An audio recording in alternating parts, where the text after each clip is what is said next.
los tiempos. Libro 2. La caída de Aldorf, por Chris Wright.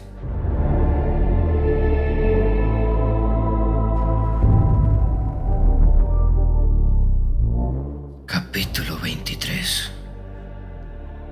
Garra de Muerte aterrizó en el suelo de mármol y sus garras se deslizaron por la lisa superficie. Calfrance ya desmontaba cuando la bestia de Martak aterrizó en el lado opuesto de la cámara. Estaban en lo que había sido una capilla consagrada a Sigmar, el Unificador.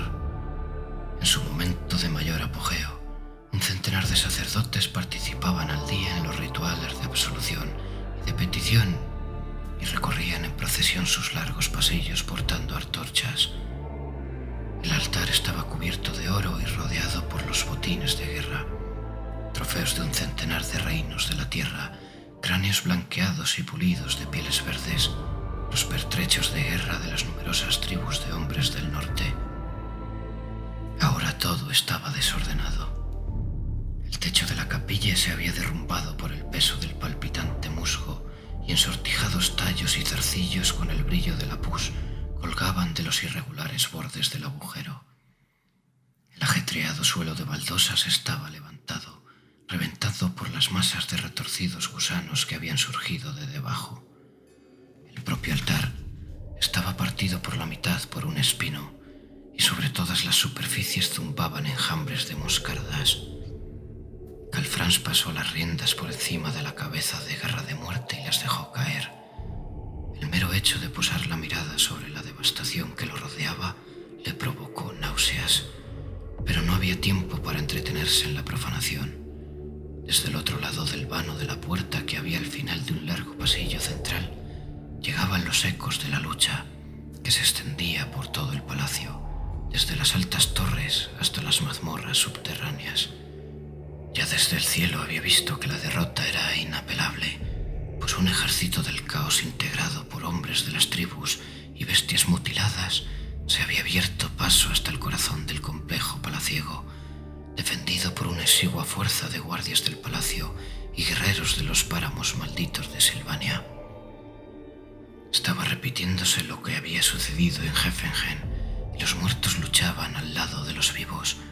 Sin embargo, ahora no era el momento para entretenerse con la cuestión de cómo esa alianza había conseguido entrar en estos terrenos inviolables del palacio. ¿Y ahora qué?, inquirió Martak, mientras desmontaba desmañadamente y resbalaba en el suelo pulido. «Iremos a la cámara del martillo», respondió Calfrance, y enfiló con paso resuelto hacia la puerta, seguido por Garra de Muerte.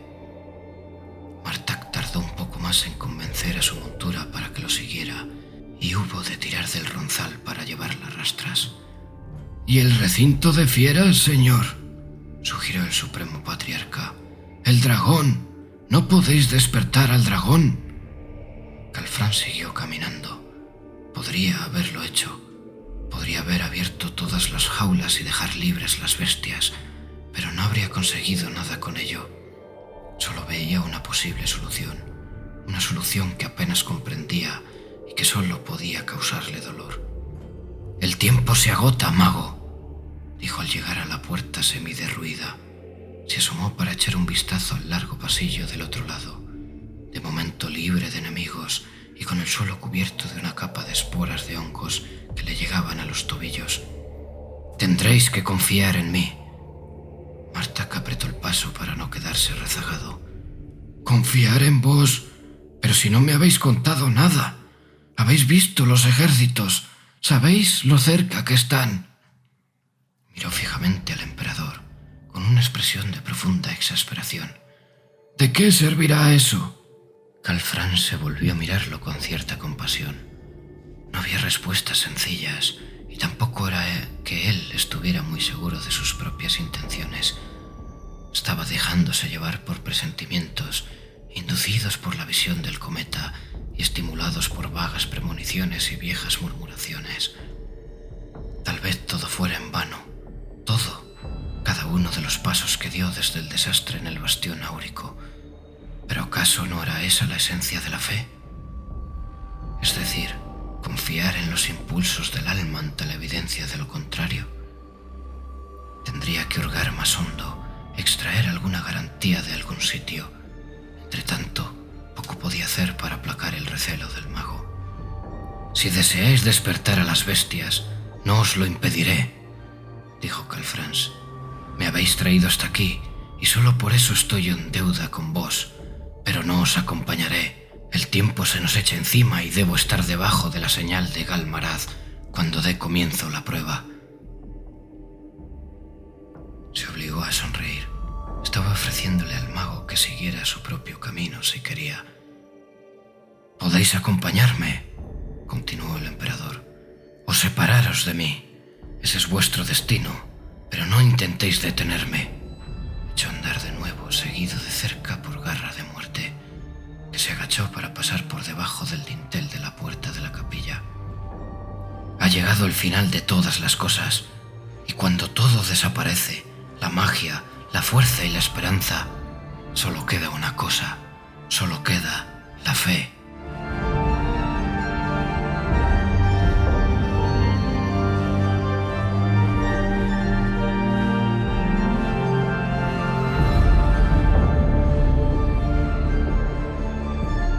El conjuro concluyó, y Vlad recuperó su forma en el corazón del Palacio Imperial. Por un momento solo fue capaz de contemplarlo. Había soñado durante tanto tiempo en poner los pies en aquel lugar, más de lo que dura la vida de un mortal. Esa ansia desmedida se había prolongado durante eones, tan dolorosa y frustrada como el amor que le había profesado a ella, a Isabela. A menudo había imaginado cómo sería pasear por sus salones como vencedor y embeberse del esplendor de milenios. Mucho tiempo atrás, tanto incluso él, tenía que hacer un esfuerzo para conservar el recuerdo. Se había imaginado sentado en el mismo trono, presidiendo una corte de siervos con atuendos negros que cuchicheaban mientras las velas ardían lánguidamente en los candelabros y la música de la vieja Silvania resonaba en las penumbrosas bóvedas. El hecho de haber cumplido ese anhelo debería haberle hecho feliz.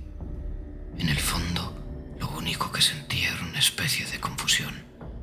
Nagash le había concedido todo lo que necesitaba para llegar allí, pero resultaba ser que el lugar se había convertido en unas ruinas recubiertas de asquerosa vegetación. Nunca sería reconstruido, al menos por el momento. Había logrado su objetivo y únicamente había descubierto que era el amo de unas cenizas. «Mi señor», dijo una voz desconocida. Vlad se volvió y vio a Hesker y una banda de guerreros espectrales ataviados con las armaduras del Palacio Imperial. Debían ser muertos recientes, pues sus grebas y sus petos aún estaban salpicados de tierra. Un poco más atrás formaban en silencio varias filas compuestas por una mezcla de no muertos y de andrajosos zombis. «¿Dónde están los demás?», preguntó Vlad. «Mumbar y las damas se marcharon para detener a la hueste de plaga antes de que llegara al palacio», informó Hesker. «Nunca regresaron». Vlad asintió con la cabeza. Después de todo, quizás no debería sorprenderlo, pues los poderes ruinosos siempre habían sido un rival demasiado poderoso para sus siervos. «En ese caso, sus comandantes deben estar entre estas paredes», dijo Vlad. «Han tomado la entrada sur», dijo Hesker. «Se dirigen al centro y nosotros estamos en su camino. Si nos marchamos ahora, ¿marcharnos?». Hesker parecía confuso. «No podemos quedarnos, señor», protestó. «Vuestro ejército está disperso por toda la ciudad y ellos han entrado en el palacio acompañados de sus huestes. No podemos detenerlos, al menos sin refuerzos». Vlad sonrió con expresión benevolente. Hesker parecía sinceramente preocupado por la posibilidad de que su señor sufriera algún daño, lo que era una prueba irrefutable de que su transformación ya era completa. «Tienes razón, cazador de brujas», repuso Vlad. «Cuanto más se alargue esto, peor se pondrán las cosas para nosotros. Para acabar con la bestia hay que cortarle la cabeza». Sonrió ligeramente. salvajes del norte lideran sus ejércitos desde la primera fila. Para encontrar a los autores de esta plaga hay que observar la vanguardia. Hesker parecía receloso. Somos muy pocos, masculló. Ah, pero ahora me tenéis a mí. Platt echó un vistazo a uno y otro lado del pasillo, mientras intentaba recuperar la compostura. Me pregunto si alguno de tus antiguos colegas seguirá vivo, o si disponemos de este lugar para nosotros.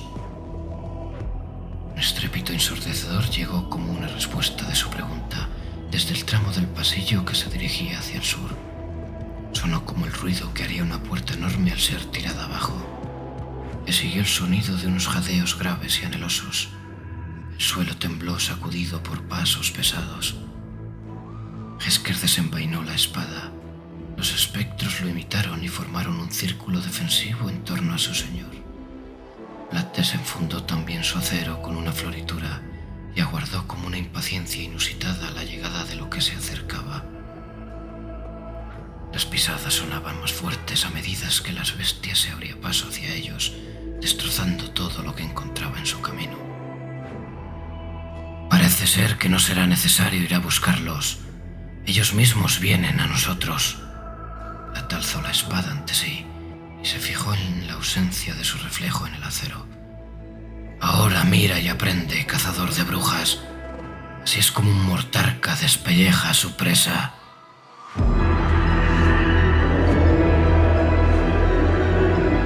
Muy a su pesar, Otto y Ezrak no tuvieron más remedio que bajarse de Gurk cuando su hermano comenzó a corretear por el interior del palacio. Su gigantesca montura rozaba el techo de los pasillos y arrancaba lámparas de araña y artesonados según se acercaban a su objetivo. Otto y Ezrak corrían a su lado, jadeando por el esfuerzo. Gurk parecía más fuerte que nunca y tenía los abultados músculos hinchados debajo del pellejo moteado. La vanguardia de su horda supurante venía detrás, resollando a través del yelmo que les ocultaba el rostro y blandiendo ante sí hachas a dos manos. Lo destruían todo a su paso, arrancaban cuadros de los marcos y los despedazaban, y tiraban estatuas que se hacían añicos al estrellarse contra el suelo. Gurk destrozaba el suelo de mármol con sus pezuñas y con el movimiento oscilante de los puños arrancaba grandes secciones de paneles de las paredes. Eran como un huracán que pasaba por el hogar del enemigo y lo redujera, ladrillo a ladrillo, a un montón de escombros. Cuando giraron en una esquina, Otto fue el primero en avistar nuevos enemigos. La emoción se apoderó de él y aceleró el paso. «¡Hazlos picadillo!», gritó con la voz quebrada por el entusiasmo. «¡Aplástalos!». Los guerreros que formaban una barrera ante ellos no eran mortales, como tampoco lo habían sido los que habían encontrado en la puerta del palacio, sino no muertos como los que estaban interponiéndose en su camino desde que habían entrado en la ciudad. Otto empezaba a estar furioso porque no podían erradicarse. Eran como una plaga. Gurk avanzó hacia ellos dando saltitos y Ezrak se mantuvo a su lado, con el báculo ya irradiando la luz acostumbrada cuando acumulaba luz de bruja. Los espectros no muertos se precipitaron por el pasillo para embestirlos en el habitual silencio sepulcral que los acompañaba. El estrépito del choque de espadas no tardó en inundar el pasillo. Zombis y esqueletos luchaban con bárbaros y hombres de las tribus, en lo que era un reflejo del desesperado combate que todavía ocupaba de cabo a rabo el paisaje urbano. Sin embargo, solo había un oponente que mereciera la atención de Otto. Se trataba de un señor vampiro en armadura carmesí que empuñaba una espada larga y vestía una capa larga y negra. Él sobresalía por su estatura del resto, incluso de sus siervos más imponentes, y se movía en el combate con el porte arrogante de un verdadero artesano guerrero. Otto barrió el aire con su guadaña para bloquear la cometida del acero del vampiro, mientras Gurk y Ezrak cargaban y abrían una brecha en las filas de no muertos. «Así que tú eres el señor», señaló Otto al detener el contragolpe, antes de intentar ensartar al vampiro con la punta de su hoja. ¿Tienes nombre? Mi nombre es conocido desde Kislev hasta Tilea, respondió el vampiro haciendo una mueca de asco. Vlad von Karstein, conde lector de Silvania. Tú, sin embargo, eres un desconocido para mí. Otto se echó a reír mientras hacía girar velozmente la guadaña. Somos los Glotkin. Hemos venido para sepultar el imperio en su propia inmundicia. ¿Por qué te opones? Vlad gruñó mientras trataba de encontrar un hueco en los molinetes defensivos de Otto. El vampiro se comportaba con una arrogancia de la que no parecía consciente, con la gallardía de las criaturas nacidas para gobernar y de quien sabe utilizar una espada. Cubrirías con tu pestilencia el mundo entero, y no voy a permitir que eso suceda. Ya no puede detenerse, pero seguro que eso ya lo sabes. Vlad le asestó un golpe con la espada. Nada es seguro, ni siquiera la muerte, te lo digo yo. Otto rió a carcajadas. Estaba disfrutando de la calidad del duelo. Gurk nunca lo habría entendido, ni Ezrak, pero sus dones siempre habían sido distintos. Eres bastante bueno, vampiro. ¿Y tú? Luchas con una guadaña, replicó Vlad con desprecio. El vampiro, como para demostrar la inutilidad del arma de su oponente, cambió repentinamente el ángulo de la cometida para trabar su espada con la hoja curva de la guadaña y arrancársela de las manos a Otto. Este se echó hacia adelante para recuperarla, pero el arma cayó al suelo con un sonido metálico. El vampiro la pisó y avanzó hacia su presa con una expresión de siniestra satisfacción en los ojos. Otto le lanzó un puñetazo con la esperanza de doblegar a su rival, pero Vlad fue mucho más rápido. Envolvió el puño de Otto con la mano enfundada en el guantelete y le retorció la muñeca. Otto tenía el cuerpo encorvado y torció la espalda cuando el vampiro le obligó a girar. Y antes de que pudiera hacer nada, Vlad le clavó el acero en la espalda y lo hundió acompañado por el suave susurro de su piel llena de costras al ser hendida. Vlad lo levantó del suelo y Otto se mantuvo rígido en el aire ensartado en la espalda que sobresalía por su torso. El dolor era insoportable. Y así termina, criatura de la oscuridad exterior, dijo Vlad, llevándose la punta de la espada a los labios. Como acostumbraba a hacer con sus víctimas, lamió el filo del arma y bebió la sangre que corría alegremente por el cortante filo. Sin embargo, nada más tragarla soltó la espada y se llevó las manos a la garganta. Los ojos parecían a punto de saltársele de las cuencas. Otto se echó a reír, se extrajo el acero del cuerpo y se acercó tranquilamente a la guadaña tirada en el suelo. El dolor ya estaba remitiendo gracias a los obsequios del padre Nargal. «Beber mi sangre, ¿eh? Verás, me pregunto si tendrás estómago para ella». Entonces Vlad estaba sufriendo un ataque de arcadas. Fue tambaleándose hasta la pared del pasillo, con las mejillas rojas y regueros de bilis en el mentón. Una expresión de horror le cruzó el devastado rostro cuando comprendió que había ingerido. «Eres...», dijo jadeando. «Tengo muy mal sabor», dijo Otto, mientras recogía la guadaña. «Mi señor, me temo que vuestro apetito os ha matado». Vlad se lo quedó mirando sin un asomo de su arrogancia anterior en el rostro. Vomitó un torrente de pestilente icor negro. En sus ojos se reflejaba la absoluta comprensión de lo que había hecho. Se había envenenado hasta las entrañas. No había tragado sangre sino polución en estado puro, la esencia misma de la plaga, y ahora estaba corroyéndolo por dentro. Cuando el veneno acabara con él, todas las almas animadas con sus artes regresarían a su estado de muerte verdadera. Hasta el último espectro, zombi y esqueleto de su hueste se desmenuzaría y sus cadáveres reanimados se desintegrarían para volver al polvo de su esencia. Otto levantó la guadaña y se regodeó en la imagen del segador dando muerte al nigromante. «Me lo he pasado muy bien, vampiro», dijo apuntando el arma hacia él. «Casi me da pena que tenga que terminar». Vlad gruñó y se cubrió el pecho con los brazos temblorosos, todavía incapaz de controlar las arcadas. Se produjo entonces un destello de materia oscura y su cuerpo se transfiguró en una bandada de murciélagos. Otto asestó el golpe, pero la guadaña pasó entre los murciélagos sin causar daño e impactó contra el suelo en medio de una lluvia de chispas.